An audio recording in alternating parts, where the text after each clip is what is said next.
Hello my dear students, welcome to Clifford classes. তোমরা যারা April 2025-এ NIOS থেকে class 12 দিচ্ছ, অর্থাৎ সিনিয়র সেকেন্ডারি পরীক্ষা দিচ্ছ এবং সোশিওলজি বা সমাজবিদ্যাকে সাবজেক্ট হিসাবে নিয়েছ, তাদের আজকে আমরা সোশিওলজির সিলেবাস, কোশ্চেন প্যাটার্ন এবং কিছু প্রশ্নোত্তর নিয়ে আলোচনা করব। যারা সোশিওলজি নিয়েছো, যদি বাংলা মিডিয়ামে সোশিওলজি নিয়ে থাকো তাহলে তোমাদের প্রশ্ন কিন্তু বাংলায় হবে, তুমি বাংলায় উত্তর লিখতে পারবে। আর যদি তোমার মিডিয়াম স্টাডি তুমি বাংলা না করে থাকো তাহলে তোমার প্রশ্ন ইংরাজিতে আসবে, তুমি বাংলায় লিখতে পারবে। ঠিক আছে? তো বাংলায় লেখো বা বাংলাতে প্রশ্ন হোক বা ইংরাজিতে প্রশ্ন হোক, তুমি দুতরফেই তুমি বাংলাতে লিখতে পারবে। ঠিক আছে? তো সিলেবাস এবং কোশ্চেন প্যাটার্ন জেনে নাও, কেমন প্রশ্ন হয় সেটা একটা ধারণা থাকবে। এবং যারা এখনও ভর্তি হওনি, অক্টোবর 2025-এ ভর্তি হতে চাইছো, তারা কিন্তু এই সাবজেক্টটা নিতে পারো। অত্যন্ত সোজা সাবজেক্ট, একটু পড়লেই হয়ে যায় এবং এটা বাংলায় প্রশ্ন হয়। ঠিক আছে? যদি তুমি বাংলা মিডিয়াম হিসাবে চয়েস করে থাকো। ক্লাস 12 সোশিওলজি, এর কোড নম্বর হচ্ছে 331। সিলেবাস, কোশ্চেন প্যাটার্ন নিয়ে আমরা আজকে আলোচনা করছি। ঠিক আছে?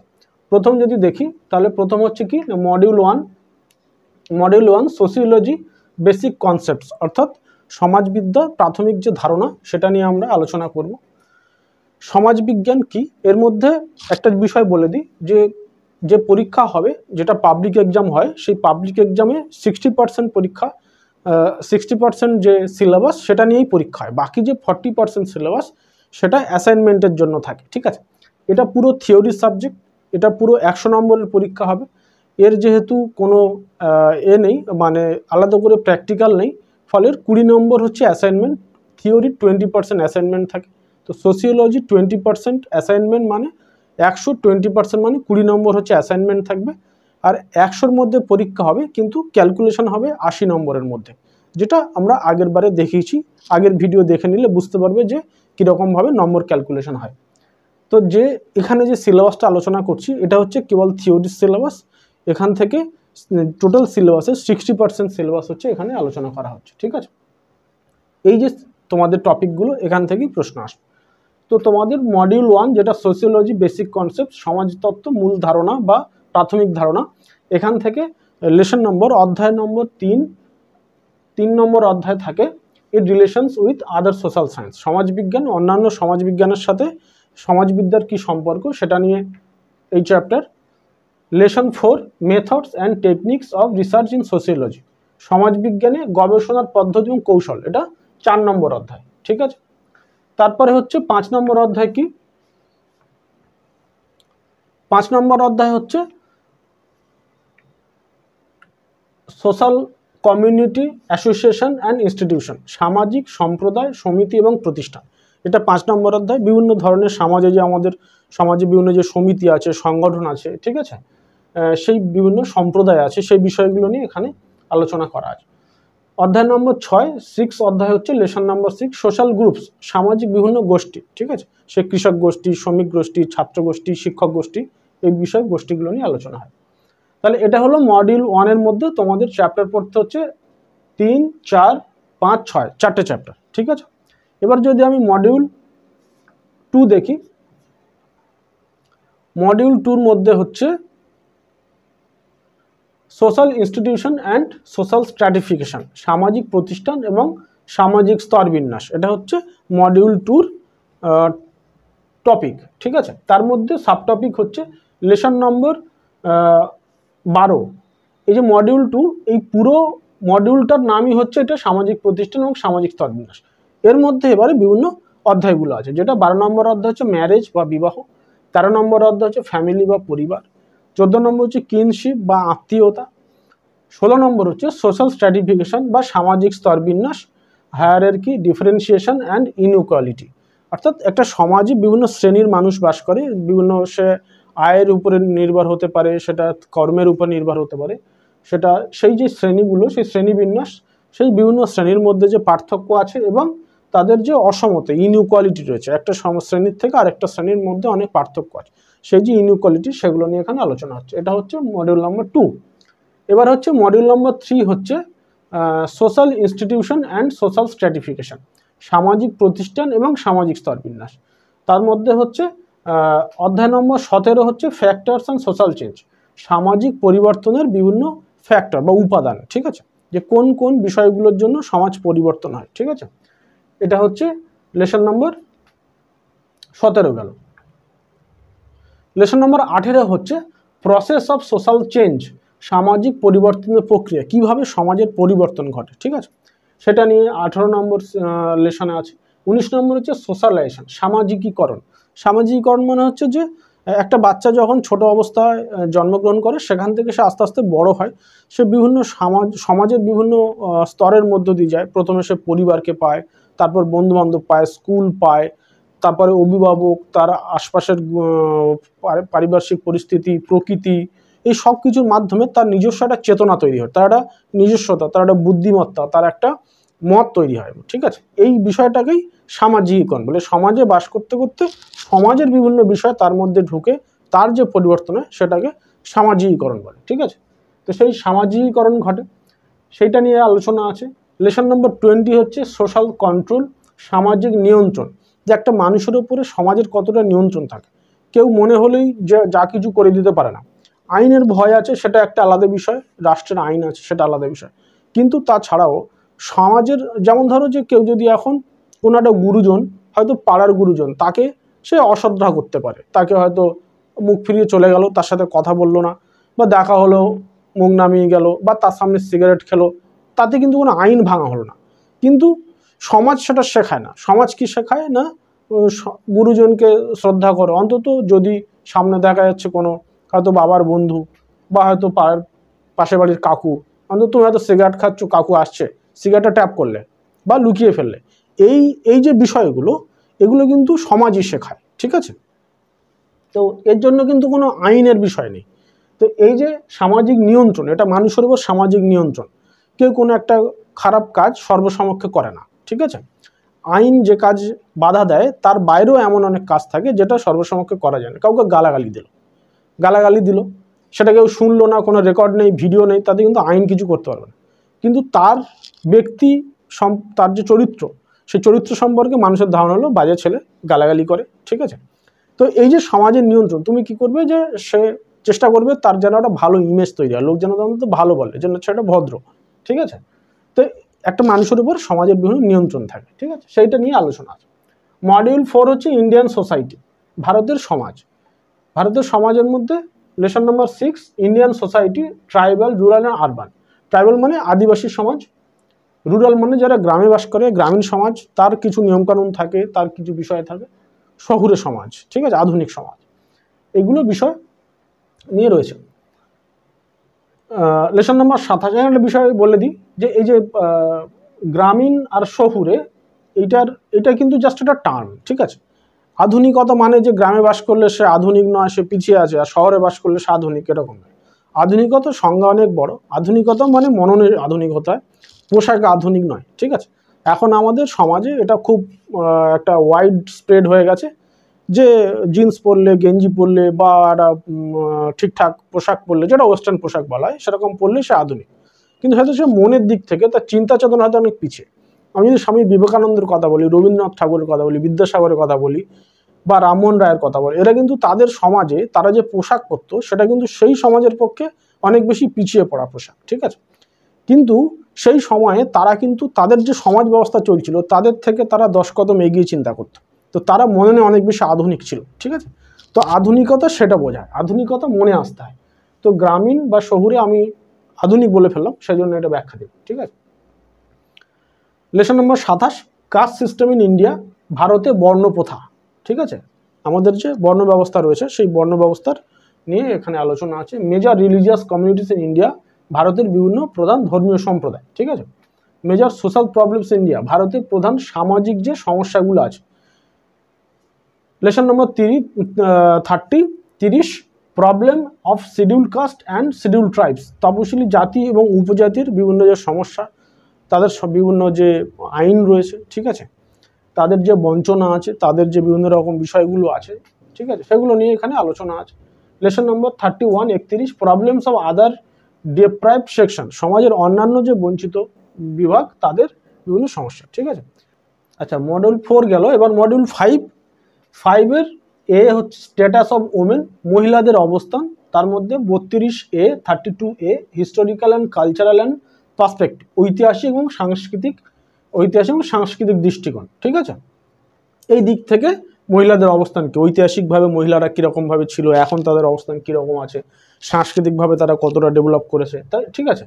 দৃষ্টিকোণ মানে দৃষ্টিভঙ্গির দিক দিয়ে মহিলাদের কী অবস্থা এসছে, নারীবাদী যে দৃষ্টিভঙ্গি এসছে, আধুনিকতা, ফেমিনিজম, মডার্নিজম, অর্থাৎ আধুনিকতার প্রভাবে নারীদের সমাজের অবস্থান কেমন হয়েছে, ঠিক আছে, সমাজে কতটা বাল্যবিবাহ হচ্ছে, কতটা শিক্ষার প্রভাব তাদের উপর পড়ছে, এই সমস্ত বিষয়গুলো নিয়ে এটা আলোচনা আছে। 33A হচ্ছে জেন্ডার ডিসক্রিমিনেশন, লিঙ্গ বৈষম্য, যে পুরুষ নারী এই সমস্ত বিষয়গুলো নিয়ে কী কী বৈষম্যগুলো রয়েছে। এছাড়া ট্রান্সজেন্ডার বা উভলিঙ্গ, এখন এই বিষয়গুলো নিয়ে খুব এলজিবিটি যেটাকে বলা হয়, ঠিক আছে, এইগুলো বিষয় নিয়ে এখন খুব চারিদিকে অনেক আন্দোলন চলে, তাদের অনেক অধিকার থাকে, ঠিক আছে। রাস্তাঘাটে আমরা অনেক উভলিঙ্গ মানুষ দেখতে পাই যারা হয়তো মোড়ে মোড়ে ভিক্ষা করে, ঠিক আছে, কিন্তু আমরা তাদের ভিক্ষা দিই না, বা তারা অনেক সময় বা খারাপ ব্যবহার করে সাধারণ মানুষের সাথে, সেটা একটা ফ্যাক্টর। কিন্তু এছাড়া যদি আমরা ভাবি যে সেই ধরনের মানুষ যদি আমার অফিসে কাজ করতে আসে বা আমার পাশে বসে চাকরি করে বা সে আমার কলেজের বা স্কুলের টিচার হয়, আমি কি তাকে বুলি করব না? আমি তাকে ছেড়ে দেবো? আর দেখা যাচ্ছে সে পড়াচ্ছে, তার বাইরে তাকে নিয়ে আলোচনা হচ্ছে, দেয়াল লিখন হচ্ছে, তাকে হাততালি দিয়ে তার পিছনে লাগা হচ্ছে, এই সমস্ত বিষয়গুলো হয়, ঠিক আছে। তো ফলে তাদের অনেক সময় পড়াশোনা বা চাকরি বাকরির অপশন থাকে না, অনেক সময় তারা বাধ্য হয়ে রাস্তায় নামে, ঠিক আছে। তো এর ব্যতিক্রম আছে অনেক মহিলা, যেমন একজন কলেজের প্রিন্সিপাল ছিলেন, মানবী কি নাম ভুলে গেলাম। তো এই বিষয়গুলো এই লিঙ্গ বৈষম্যের মধ্যে পড়ে, ঠিক আছে, পুরুষ মহিলা উভলিঙ্গ, ঠিক আছে। তো এই গেল হচ্ছে মোটামুটি তোমাদের সিলেবাস, ঠিক আছে। মডিউল 5-এ তোমাদের 5B, ওটা 5A ছিল, এটা 5B কালচার, যেটা সংস্কৃতি নিয়ে আলোচনা হয়েছে। 32-এর B culture concept and characteristics, সংস্কৃতি, তার ধারণা এবং বৈশিষ্ট্য। সংস্কৃতি কি আমরা বলি কালচারাল লোক, কালচার কি, কালচার কাকে বলে, ঠিক আছে, সেই কালচারের ধারণা কি এবং তার বৈশিষ্ট্য কি, ঠিক আছে। লেসন নম্বর 33B ইন্ডিয়ান কালচারাল হেরিটেজ, ভারতীয় সাংস্কৃতিক ঐতিহ্য, যে ভারতীয় প্রত্যেক দেশের নিজস্ব একটা কালচার থাকে, সংস্কৃতি থাকে, আমাদের দেশের কি সংস্কৃতি আছে এবং তার কি বৈশিষ্ট্য আছে, কীভাবে আমরা ভারতীয় সংস্কৃতিকে ডেভেলপ করেছি, সেই নিয়ে একটা আলোচনা আছে, ঠিক আছে। এবার যদি আমি কোশ্চেন প্যাটার্ন দেখি, কোশ্চেন মোটামুটি যেমন হচ্ছে সেই অনুযায়ী কোশ্চেন 2024-এর এপ্রিল থেকে নতুন প্যাটার্নের পরীক্ষা শুরু হয়েছে, সেই অনুযায়ী টোটাল কোশ্চেন থাকছে হচ্ছে 49টা কোশ্চেন থাকবে। তার মধ্যে দুটো সেকশন, একটা হচ্ছে সেকশন এ, একটা সেকশন বি। সেকশন এ 1 থেকে 25 নম্বর থাকবে, সেকশন এ হচ্ছে 1 থেকে 25, এটা হচ্ছে সেকশন এর মধ্যে পড়বে। আর হচ্ছে সেকশন বি হচ্ছে 26 থেকে 49, এই টোটাল সেকশন এ এবং সেকশন বি, ঠিক আছে। এর মধ্যে এমসিকিউ 20টা এমসিকিউ থাকবে, ঠিক আছে, 1 থেকে 17 এবং 41 থেকে 43, এই টোটাল 20টা এমসিকিউ, 1 নম্বর করে 20 নম্বর, ঠিক আছে। কোশ্চেন নম্বর 18 থেকে 25 এবং 44 এবং 47, ঠিক আছে, এটা অবজেক্টিভ টাইপ থাকবে, ঠিক আছে। এর মধ্যে 18 থেকে 25-এর মধ্যে যদি আমি দেখি তাহলে 18, 19, 21 এগুলো 2 মার্ক থাকবে, 2 মার্কের ভাগ থাকবে 1 + 1, ঠিক আছে, ক্যারিং 2 মার্কস, 1 + 1। আর কোশ্চেন নম্বর 20 হচ্ছে 5 নম্বর, একটাই থাকবে 5 নম্বরের, 23, 24, 25, ঠিক আছে। আর হচ্ছে না, এখানে কোশ্চেন নম্বর 20 হচ্ছে একটাই প্রশ্ন থাকবে 5 নম্বরের, কিন্তু সেটা 5টা ভাগে ভাগ থাকবে, 1 + 1 + 1 এরকম 5টা ভাগ থাকবে সেই প্রশ্নের, একটাই থাকবে এরকম 20 নম্বরের প্রশ্নটা। 23, 24, 25 হচ্ছে 4 নম্বরের প্রশ্ন, ঠিক আছে, একটি করে প্রশ্ন থাকবে, প্রত্যেকটা 4টে করে প্রশ্ন থাকবে, ঠিক আছে। আর হচ্ছে 44 থেকে 47, 44 থেকে 47 হচ্ছে 44 থেকে 47, এটাও 1 নম্বর করে প্রশ্ন থাকবে, 1 নম্বর করে 1 মার্কসের, ঠিক আছে। এবারে যদি দেখি আমি সেকশন বিটা, যেটা আমরা আগেই বলেছি, এখানেও কিছু সেকশন বি এর প্রশ্ন আমরা আলোচনা করেছি, 44, 47 এগুলো আছে, ঠিক আছে। তো সেকশন বির যদি আলাদা বলি তাহলে 26 থেকে 31 এবং 48 এগুলো হচ্ছে 2 নম্বরের প্রশ্ন থাকবে, ঠিক আছে, 2 নম্বরের প্রশ্ন, 2 মার্কসের, 7টা থাকবে টোটাল। 14 নম্বর 80 ওয়ার্ডে লিখতে হবে, ঠিক আছে, 80 ওয়ার্ডে লিখতে হবে। 32 থেকে 38 হচ্ছে 3 নম্বরের মার্কস, এরকম 7টা থাকবে, 21 নম্বর, ঠিক আছে। এখানে 150 থেকে 200 ওয়ার্ডের মধ্যে প্রশ্ন লিখতে হবে। আর হচ্ছে 39, 40 আর 49, ঠিক আছে। এইটা হচ্ছে এই 3টে প্রশ্ন হচ্ছে 5 নম্বর করে, ঠিক আছে। এইটা 15 নম্বর টোটাল, এটা 400 থেকে 500 ওয়ার্ড, ঠিক আছে। আর মডিউল হচ্ছে যেটা মডিউল 1 আর মডিউল 2, এই দুটো মডিউল এক্সট্রা থাকবে অপশনাল, সেখান থেকে যে কোনো একটা লিখতে হবে, ঠিক আছে। এই যে বিষয়গুলো, একটা বিষয় দেখে নাও যে এই যে আমরা এইগুলো বললাম যে এই 150 থেকে 200 ওয়ার্ড যেগুলো 3 নম্বরের প্রশ্ন, যেগুলো 5 নম্বরের 400 থেকে 500, যেগুলো 2 নম্বরের প্রশ্ন একটু ডেসক্রিপটিভ সেগুলো 80 ওয়ার্ড, এইটা কিন্তু প্রপারলি তোমাদের মেনে উত্তর লিখতে হবে, মেনটেন করে উত্তর লিখতে হবে, এর বেশি লিখলে হবে না, ঠিক আছে। কারণ তোমার যে খাতা দেওয়া হবে সেই খাতায় 32টা পেজ থাকবে, ঠিক আছে। সেই 32টা পেজের মধ্যেই তোমাকে উত্তর লিখে দিয়ে চলে আসতে হবে, তুমি এক্সট্রা পেজ চাইলে দেবে না, ঠিক আছে। তো ফলে এই ওয়ার্ডটা মেনটেন করে লিখতে হবে, তাতে তোমার টু দ্য পয়েন্ট অ্যান্সার হবে, তুমি ভালো মার্কস পাবে, ঠিক আছে। আচ্ছা, এবারে সমাজতত্ত্ব যদি আমরা বলি, সমাজতত্ত্ব প্রথম যে চ্যাপ্টার, ঠিক আছে, সেই চ্যাপ্টার যে সমাজতত্ত্ব, এবং আমরা যেটা 3 নম্বর যে চ্যাপ্টার প্রথম সমাজতত্ত্ব কাকে বলে, সমাজতত্ত্বের সাথে অন্যান্য সামাজিক বিজ্ঞানের সম্পর্ক আলোচনা করা। সেই প্রথম চ্যাপ্টার যদি আমরা একটু আলোচনা করি, তাহলে দেখবো যে সমাজতত্ত্বের যে অন্যান্য বিজ্ঞান, সামাজিক বিজ্ঞান, তাদের মধ্যে 5টা সামাজিক বিজ্ঞানকে চয়েস করা হয়েছে। সেটা হচ্ছে ইতিহাস, ঠিক আছে। ইতিহাসের সাথে সমাজ বিজ্ঞানের সম্পর্ক কি, ঠিক আছে। ইতিহাসের সাথে সমাজ বিজ্ঞান হচ্ছে যে ইতিহাস পুরনো দিনের বিষয় নিয়ে আলোচনা করে, যে একটা নির্দিষ্ট সময় অতীতে সেখানে কেমন সমাজ ব্যবস্থা ছিল, সেখানে মানুষ কি করত, তাদের কেমনভাবে ব্যবসা চলতো, জীবনযাত্রা চলতো, অতীতের যে সমাজ ব্যবস্থা সেইটা হচ্ছে ইতিহাস। আর বর্তমান সমাজ ব্যবস্থা হচ্ছে সমাজতত্ত্ব।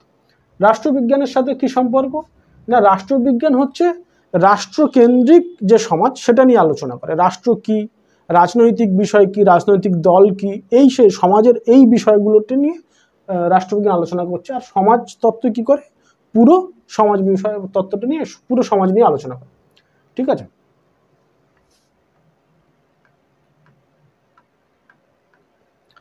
সমাজতত্ত্ব অর্থনীতির মধ্যে সম্পর্ক কি, ঠিক আছে। এর সম্পর্ক হচ্ছে যে যেমন রাষ্ট্রবিজ্ঞান কি করছে, সমাজের রাষ্ট্রের পার্টটা নিয়ে আলোচনা করছে, কারণ অর্থনীতি কি করে না, অর্থনীতি সমাজের উৎপাদনের বিষয়গুলো আলোচনা করে, বাজার, উৎপাদন, চাহিদা, যোগান, এই বিষয়গুলো নিয়ে অর্থনীতি আলোচনা করে। আর সমাজতত্ত্ব কি করে, সমাজতত্ত্ব তার পুরো বিষয়টা নিয়ে আলোচনা করছে, সমাজের সমস্ত বিষয়গুলো। সামাজিক কর্ম, সোশ্যাল ওয়ার্ক, ঠিক আছে। এই সোশ্যাল ওয়ার্কের দুটো ডিগ্রি হয়, যদি কেউ গ্র্যাজুয়েশন পড়ে তাহলে হচ্ছে BSW হয়, আর যদি মাস্টার ডিগ্রি পড়ে তাহলে MSW হয়। এরা সাধারণত এনজিও কেন্দ্রিক, সমাজসেবা কেন্দ্রিক বিভিন্ন বড় বড় যে প্রতিষ্ঠান সেখানে জব পায় যদি এই কোর্সগুলো করে।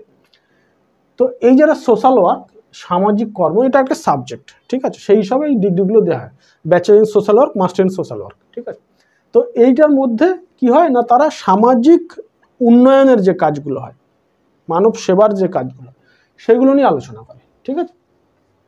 মনস্তত্ত্ব কি, যে মনস্তত্ত্ব হচ্ছে মানুষের মননের বিভিন্ন যে তার মানসিক যে অবস্থান, একটা মানুষের নানা রকমের যে মানবিক পরিবর্তন, মানসিক পরিবর্তন, তার বিভিন্ন রাগ, দুঃখ, ক্রোধ, সেই সময়ে ভালোবাসা, ঠিক আছে, প্রেম, এই বিষয়গুলোই তার মনের যে পরিস্থিতি হয় সেইটা নিয়ে মনস্তত্ত্ব আলোচনা করছে।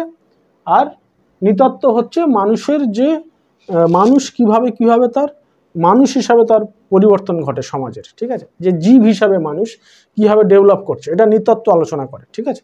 প্রাচীনকাল থেকে মানুষ কিভাবে গুহায় বাস করতো, তারপরে আস্তে আস্তে কৃষিকাজ শিখলো, আগুনের ব্যবহার শিখলো, এরকম করে করে মানুষের যে আধুনিক মানুষের এগুলো হচ্ছে টোটাল নৃতত্ত্ব আলোচনা করে, ঠিক আছে, যেটাকে আমরা অ্যানথ্রোপোলজি বলি, ঠিক আছে। তো অ্যানথ্রোপোলজি সাবজেক্ট হচ্ছে নৃতত্ত্ব। এই সমাজতত্ত্ব নৃতত্ত্বের মধ্যে সম্পর্ক হচ্ছে যে এই যে মানুষ, এই যে বিষয়গুলো নিয়ে আলোচনা হচ্ছে, সেই সময়ের মানুষ এক একটা স্টেজে তাদের টোটাল সমাজ ব্যবস্থা কী ছিল সেটা নিয়ে সমাজতত্ত্ব আলোচনা করছে, ঠিক আছে, সেই নিয়ে এদের মধ্যে সম্পর্ক, ঠিক আছে। তো এই হচ্ছে বিষয়, এইগুলো নিয়ে হচ্ছে এই চ্যাপ্টার। এখানে আমরা কতগুলো প্রশ্ন আলোচনা করব, ঠিক আছে। সেই প্রশ্ন যদি আমরা দেখি, যে আমরা 4-5টা প্রশ্ন এখানে আলোচনা করব। প্রথম যদি আমরা বলি যে সামাজিক কর্ম বলতে কি বোঝায়, সোশ্যাল ওয়ার্ক কাকে বলে, ঠিক আছে। প্রশ্ন উত্তর হচ্ছে, এটা 2 নম্বরের প্রশ্ন এগুলো, যে সামাজিক কর্ম বলতে বোঝায়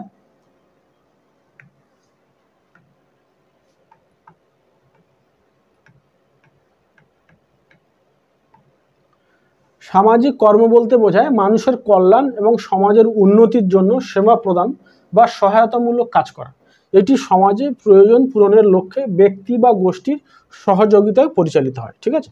তার মানে কি হচ্ছে, মানুষের সেবা করার উদ্দেশ্যে যে কাজগুলো হয় এবং সেখানে কি হয়, ব্যক্তি এবং গোষ্ঠীর সহযোগিতা হয়। ধরো কোথাও একটা বন্যা হয়ে গেল, কোনো এনজিও সেখানে গিয়ে কাজ করছে, মানুষের জন্য কমিউনিটি কিচেন খুলেছে, সেখানে রান্না করছে, তাদের ওষুধপত্র সাপ্লাই দিচ্ছে, এগুলোই হচ্ছে সামাজিক কর্মের কাজ, ঠিক আছে, সামাজিক কর্ম এগুলোই। অর্থনীতির অর্থ কি? অর্থনীতির অর্থ হচ্ছে, অর্থনীতি হলো সম্পদের উৎপাদন, বন্টন এবং ব্যয়ের অধ্যয়ন। মানে যে বিভিন্ন যে উৎপাদনগুলো হচ্ছে, আমরা সারা সকাল থেকে রাত অবধি বিভিন্ন যে বিষয়গুলো বেঁচে থাকার জন্য ব্যবহার করি, সেগুলো কোনো না কোনোভাবে উৎপাদন হয়। সে আমাদের খাবার হোক বা কোনো অন্যান্য কোনো গুডস হোক, টেকনোলজি বিষয় হোক, সবই উৎপাদন কেন্দ্রিক, ঠিক আছে।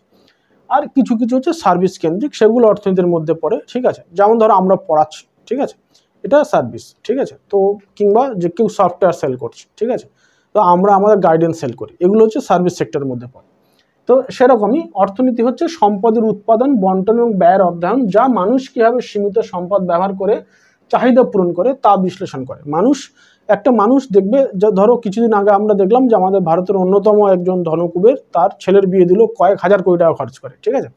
আবার দেখা যাচ্ছে যে কিছু মানুষের বিয়ে হয় গণবিবাহের মাধ্যমে, যে তার পরিবারে আর্থিক সঙ্গতি নেই, সে বিবাহ দিতে পারছে না, তো কোনো সংগঠন, কোনো সামাজিক সংগঠন, যেটা আমরা এর আগে সামাজিক ওয়ার্ক যেটা বললাম, সামাজিক কর্ম, সেরকম কোনো সামাজিক সংগঠন তারা একসাথে 10 জন, 15 জন, 20 জন, 25 জন, 30 জন দম্পতিকে, ছেলে মেয়েকে একসাথে বসিয়ে তাদের বিয়ে দিচ্ছে, তাদের সেইটুকু যাবতীয় বিয়ের খরচ তারা মেনটেন করছে, ঠিক আছে।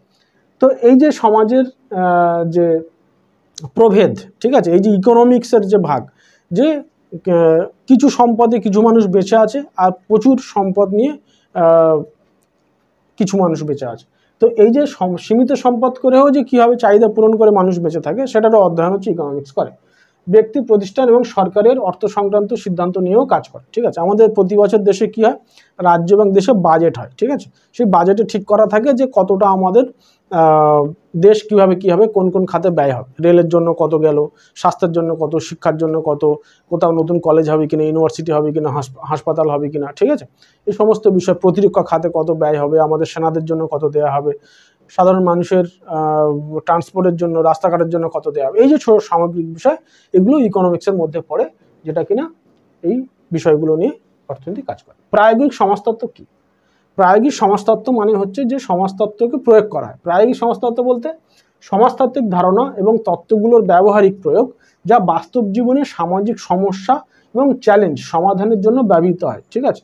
এই চ্যালেঞ্জ মানে এটা প্রতিকূলতা বলা যেতে পারে। যে সমাজতাত্ত্বিক ধারণা এবং তত্ত্ব হচ্ছে কি না, সমাজের বিভিন্ন যে সমাজতত্ত্বের যে বিভিন্ন নিয়ম, সেগুলো যে বাস্তব জীবন, যেটা সমাজ যে মানুষ বাস করছে, তাদের বাস করার পক্ষে যে সমস্যাগুলো তৈরি হচ্ছে, সেই সমস্যাগুলোকে সমাধান করার জন্য সমাজতত্ত্বের বিভিন্ন যে নিয়মগুলো আছে, সেগুলো যখন প্রয়োগ করা হবে, সেইটাকেই বলা হচ্ছে প্রায়োগিক সমাজতত্ত্ব। এটি গবেষণালব্ধ জ্ঞানকে সমাজে ইতিবাচক পরিবর্তন আনার জন্য কাজে লাগায়। মানে ধরো একটা সামাজিক একজন সমাজবিজ্ঞানী তিনি বললেন যে দেখা যাচ্ছে যে সন্তান লাভের ফলে কোনো একজন দম্পতির মধ্যে তাদের বন্ডিং ভালো হয়, ঠিক আছে। যে যদি তাদের সন্তান লাভ হয়, তাহলে কি হয়, এই সন্তানকে কেন্দ্র করে তাদের দুজনের সমস্ত চিন্তা ভাবনা, তাদের যা কিছু সম্পর্কের রসায়ন, সেটা ওই সন্তানকে কেন্দ্র করে আবর্তিত হয়। ফলে তাদের নিজেদের মধ্যে যদি কোনো সেই মুহূর্তে কোনো ছোটোখাটো থাকে, ঝগড়াঝাটি থাকে, সেগুলো মিটে যায়, ঠিক আছে। এটা ধরো কোনো সমাজবিজ্ঞানী এটা থিওরি দিয়েছে। সেইটা যখন দেখা যাচ্ছে যে সমাজে আমরা দেখছি যে হ্যাঁ, এটাকে প্রয়োগ করে ওই সমস্যাটা মেটানো যেতে পারে, ঠিক আছে। বা দেখা যাচ্ছে যে খুব অন্তজ শ্রেণীর মানুষ যারা যারা সাধারণ মানুষ তাদের যদি শিক্ষার মধ্যে আনা হয়, তাদের যদি হাতে কাজ দেওয়া যায়, তাহলে কি হয়, তারা নেশা করে না, তারা বিপথে যায় না, তারা তাদের যে কুপথে চালিত করে কিছু উঁচু শ্রেণীর মানুষ, সেগুলো থেকে তারা দূরে সরে আসে। এটা একটা ধরো থিওরি। এবার দেখা যাচ্ছে যে তার জন্য সরকার কিছু যোজনা তৈরি করলো, সেখানে দেখা যাচ্ছে তাদের কিছু কাজ দেওয়া হলো, ঠিক আছে, সেই কাজের মাধ্যমে তাদেরকে ইনভলভ করা হলো, তারা হাতে কিছু পয়সা পেলো, তারা তাদের জীবনযাত্রা চালানোর জন্য, মান উন্নয়ন করার জন্য কিছু জিনিসপত্র কিনলো, তারা একটা ছোটোখাটো বাড়িতে তারা সুখীভাবে থাকতে লাগলো। এটা হচ্ছে থিওরির প্রয়োগ, ঠিক আছে। তারা অসৎ কাজ করছে না, চুরি করতে যাচ্ছে না, তারা নেশা করছে না, ঠিক আছে, এগুলোর থেকে দূরে সরে আসছে। এই যে বিষয়গুলো, এগুলোই হচ্ছে প্রায়োগিক সমাজতত্ত্ব। তো আমরা মোটামুটি আজকে এই আলোচনাটা করলাম, ঠিক আছে। এইটা একটা বড় প্রশ্ন, ঠিক আছে, 4 নম্বরের প্রশ্ন। 3 নম্বর বা 5 নম্বরের জন্য এটা তোমরা পড়তে পারো, 3 নম্বর বা 5 নম্বর, ঠিক আছে। এখানে কি বলছে, সমাজতত্ত্ব নৃতত্ত্বের মধ্যে তুলনা করো, ঠিক আছে। অর্থাৎ এটা হচ্ছে সোসিওলজি, এটা অ্যানথ্রোপোলজি, এর মধ্যে তুলনা করো। এটা তুমি 3 বা 5-এর জন্য পড়তে পারো, ঠিক আছে। সমাজতত্ত্ব নৃতত্ত্বের মধ্যে 3টি প্রধান পার্থক্য করা হয়, 3টে প্রধান। একটা হচ্ছে গবেষণার ক্ষেত্র, কি না সমাজতত্ত্ব আধুনিক সমাজ এবং তার সামাজিক সম্পর্ক বিশ্লেষণ করে, যেখানে নৃতত্ত্ব মানব সমাজের উৎস, সংস্কৃতি এবং ঐতিহাসিক বিবর্তন নিয়ে কাজ করে। যেটা আগেই বলছিলাম যে প্রত্যেক সমাজে কীভাবে কীভাবে মানুষ গুহাবাসী থেকে আজ আধুনিক সমাজ এসে নৃতত্ত্ব আলোচনা করে। তো সেটাই বলছে যে কীভাবে কী হবে তার উৎস, সংস্কৃতি এবং ঐতিহাসিক যে বিবর্তন হয়ে যায় সেটা নিয়ে নৃতত্ব আলোচনা করে। ফলে গবেষণার ক্ষেত্রটাই হচ্ছে আলাদা। পদ্ধতি কি, সমাজতত্ত্ব কি করে, জরিপ এবং পরিসংখ্যান ভিত্তিক গবেষণা সাধারণ, ঠিক আছে, এটা গবেষণা করে, ঠিক আছে। এটাই হচ্ছে এদের নর্মাল, যে তারা কি করে না বিভিন্ন ডেটা নিয়ে অ্যানালিসিস করে সমাজতত্ত্ব, ঠিক আছে। অন্যদিকে নৃতত্ত্ব কি হচ্ছে, নৃতত্ত্বের গবেষণা এবং সাংস্কৃতিক বিশ্লেষণ বেশি ব্যবহার করা হয়, ঠিক আছে। যে কোন সমাজে কেমনভাবে মানুষ ছিল, তাদের কালচার কী ছিল, সংস্কৃতি কী ছিল, তারা গুহায় ছবি আঁকতো কিনা, তারা একসাথে বসে খেত কিনা, তাদের কোনো দলপতি ছিল কিনা, এগুলো নিয়ে বেশি আলোচনা করে হচ্ছে নৃতত্ত্ব, ঠিক আছে। তারপর পদ্ধতি দেখলাম। এবার আমরা দেখব যে প্রধান উদ্দেশ্য কি, উদ্দেশ্য নিয়ে পার্থক্য আছে। উদ্দেশ্য হচ্ছে সমাজতত্ত্ব কি করে, সমাজতত্ত্ব মানুষের বর্তমান সামাজিক কাঠামো এবং সমস্যা সমাধানে মনোযোগ করে, যে এই মুহূর্তে সমাজে কি সমস্যা রয়েছে, কি প্রবলেম রয়েছে, মানুষ কি পরিস্থিতি বাস করছে, সেই অনুযায়ী তার সমাধান কি দেওয়া যায়, এটা হচ্ছে সমাজতত্ত্বের মূল উদ্দেশ্য। আর নৃতত্ত্ব কি করে, নৃতত্ত্ব মানুষের আদি ইতিহাস নিয়ে আলোচনা করে, ঠিক আছে, যে কিভাবে মানুষ কিভাবে তার বিবর্তন হয়ে এই জায়গায় এসছে, কোন সমাজে কি সমস্যা ছিল, সেই সমস্যা তার কীভাবে সেটা সমাধান হয়েছে, সেই যে প্রাচীন জায়গার থেকে মানুষ কি করে তার সমস্যাগুলো সমাধান করে আধুনিক জায়গায় এসছে, এটা নৃতত্ত্ব আলোচনা। তার মানে সমাজতত্ত্বের উদ্দেশ্য হচ্ছে বর্তমানের সমস্যা আলোচনা করা, নৃতত্ত্বের উদ্দেশ্য হচ্ছে পুরাতন ইতিহাসে মানব সমাজের সমস্যা সমাধান করা, ঠিক আছে। তাহলে এই গেল তোমাদের একটা 3 নম্বর প্রশ্ন বা 5 নম্বর প্রশ্ন, তোমরা এটা তোমাদের পড়তে পারো, ঠিক আছে। তো যারা এই মুহূর্তে 12-এ পড়ছো, এপ্রিল 2025-এ পরীক্ষা দেবে, তারা এই সাবজেক্ট যদি নিয়ে থাকো তাহলে তোমরা এই সাবজেক্টটা বাংলায় হয়, ঠিক আছে, তোমরা পড়তে পারো। যারা এখনও বই পেয়ে ওঠোনি তারা অবশ্যই তোমাদের গাইডেন্সের জন্য যোগাযোগ করো, ঠিক আছে, সময় কম, এখন থেকে পড়াশোনা শুরু করো। যাদের এখনও অ্যাডমিশন কনফার্ম হয়নি তাদের অ্যাডমিশন কনফার্ম হয়ে যাবে 29শে নভেম্বর পর্যন্ত। আগের ভিডিওতে বলেছি, যদি না দেখে থাকো তাহলে দেখে নাও, যে যদি তোমার ড্যাশবোর্ডের নোটিফিকেশান 0 থাকে, কোনো রকম কোনো নোটিফিকেশান না থাকে, তাহলে তোমার টেনশনের কোনো বিষয় নেই, কোনো দুশ্চিন্তার বিষয় নেই, তোমার অ্যাডমিশন অবশ্যই কনফার্ম হবে। আর যদি তুমি পড়াশোনা এখন স্টপ করে দিয়ে থাকো যে আমার অ্যাডমিশন কনফার্ম হয়নি, আমার কি হবে, তাহলে তুমি অবশ্যই এখন থেকে পড়াশোনা শুরু করো। যদি তোমার নোটিফিকেশান 0 থাকে তোমার কোনো সমস্যা নেই। আর যদি নোটিফিকেশানে কোনো নোটিশ এসে থাকে তাহলে সেটা কি বলছে সেটা শুনে নাও, দেখে নিয়ে সে অনুযায়ী তার রিপ্লাই দাও, ঠিক আছে। যারা আমাদের কাছে ভর্তি হওনি তাদেরও যদি কোনো প্রবলেম থাকে তাহলে তোমরা নির্দ্বিধায় আমাদের ইনবক্স করতে পারো, আমাদের ফোন করতে পারো, আমরা তোমাদের সমস্যার সমাধান করার চেষ্টা করব। আমরা NIOS-এর অথরাইজ ফ্যাসিলিটেটর সেন্টার, ফলে আমরা যে ইনফরমেশন দেবো সেটা 100% অথেন্টিক ইনফরমেশন হবে, সেখানে কোনো ভুল থাকে না, ঠিক আছে। ফলে তোমরা তোমাদের যদি কোনো সমস্যা পড়ে থাকো আমাদের কাছ থেকে কোনো রকম গাইডেন্স নাওনি বা ভর্তি হওনি তাতে কোনো বিষয় নয়, তোমরা তোমাদের সমস্যার জন্য আমাদের সাথে যোগাযোগ করতে পারো, আমরা আমাদের সাধ্যমতো তোমাদের সাহায্য করার চেষ্টা করব। আর যারা অক্টোবর 2025-এ পরীক্ষা দিতে চাও, এখনও যারা পরীক্ষার জন্য ভর্তি হওনি, তারা চাইছো এনআইএস থেকে মাধ্যমিক উচ্চ মাধ্যমিক পাস করবে, তাদের জন্য এখন অ্যাডমিশন খোলা রয়েছে, এখন উইদাউট লেট ফাইন অ্যাডমিশন চলছে। যদি তোমাদের ভর্তি হওয়ার প্রয়োজন মনে হয় তাহলে তোমরা আমাদের সাথে যোগাযোগ করো, তোমাদের সাবজেক্ট চয়েস করে তোমাদের অ্যাডমিশন করিয়ে তোমাদের সঠিক গাইডেন্স দিয়ে তোমাদেরকে আমরা সঠিকভাবে যাতে ভালো নম্বর পেয়ে পাস করো তার ব্যবস্থা করব। আর অ্যাসাইনমেন্ট অলরেডি দিয়ে দিয়েছে, যারা অ্যাসাইনমেন্ট নিজেরা লিখে উঠতে পারবে না তারা আমাদের সাথে যোগাযোগ করো, আমরা অ্যাসাইনমেন্ট প্রোভাইড করব। তোমরা শুধু সেই অ্যাসাইনমেন্টটা নিজের হাতে লিখবে, লিখে ফটো তুলবে, দিয়ে ড্যাশবোর্ড থেকে আপলোড করবে। অ্যাসাইনমেন্টের ডেট আমরা আগের ভিডিও বলে দিয়েছি, 1 ডিসেম্বর থেকে অ্যাসাইনমেন্টের শুরু হবে। তো এখন থেকে অ্যাসাইনমেন্ট লিখে প্রস্তুত করে নাও, যখনই অ্যাসাইনমেন্টের ডেট দেবে তোমরা শুধু আপলোড করে দেবে, ঠিক আছে?